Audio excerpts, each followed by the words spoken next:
What is Oedipus complex? Okay, in order to understand the theory known as Oedipus complex, we need to start by understanding something about two very important historical figures, the first of which lived around 2,500 years ago. Back then, the Greek writer Sophocles authored a play known as Oedipus the King, in which the main character accidentally fulfills a prophecy about him that he would marry his mother and murder his father. Now, Oedipus's father, who knew about this prophecy, then had the little infant abandoned and left to die. But the infant survived and grew up to be Oedipus. And when he grew up, he unknowingly and accidentally killed his father and married his mother by mistake. It's a whole thing. And then over 2,000 years later, the father of psychoanalysis, Sigmund Freud, referred to this famous Greek tragedy when explaining his theory that children go through a phase of their development when they're about between the ages of 3 and 6, where they unconsciously develop sexual desires for the parent of the opposite sex, which in turn leads to a sense of rivalry with the parent of the same sex. So, in other words, a boy's sexual desire for his mother makes him resent his father, and a girl comes to resent her mother because they desire to have sex with their father. Freud called this the Oedipus complex. Now, as much as this theory has fascinated academics for decades, it has to be said that Freud's thesis isn't very well supported by scientific evidence.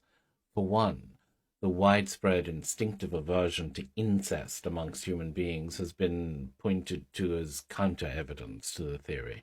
Moreover, Freud's emphasis on the predominance of sexuality has been undercut by huge numbers of biological studies, which have shown that while sex is the main biological driver for caged or zoo animals, it's not for animals in the wild. Their primary concerns are sustenance, territory, and hierarchy.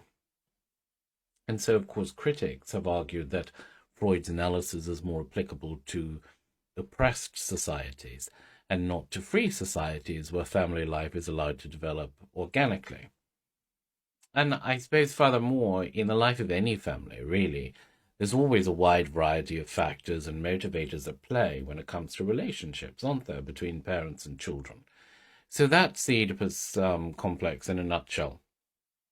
Between the ages of 3 and 6, boys will be sexually attracted to their mothers and resent their fathers, and girls will be sexually attracted to their fathers and resent their mothers.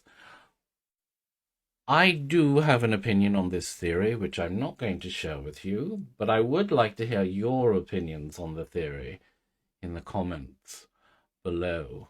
Let's see how many people buy into this, or how many people don't. Interesting. But it was an interesting question, so good question. The Greek writer Sophocles,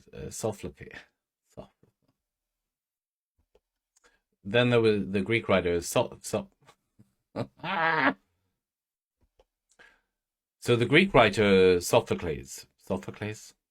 Why does that sound wrong in my mouth? I am pronouncing it correctly.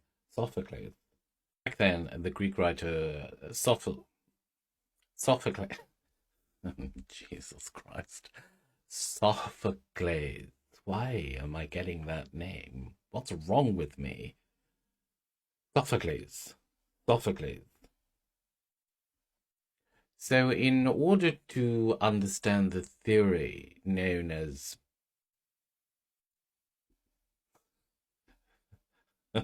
sorry. Let's start again.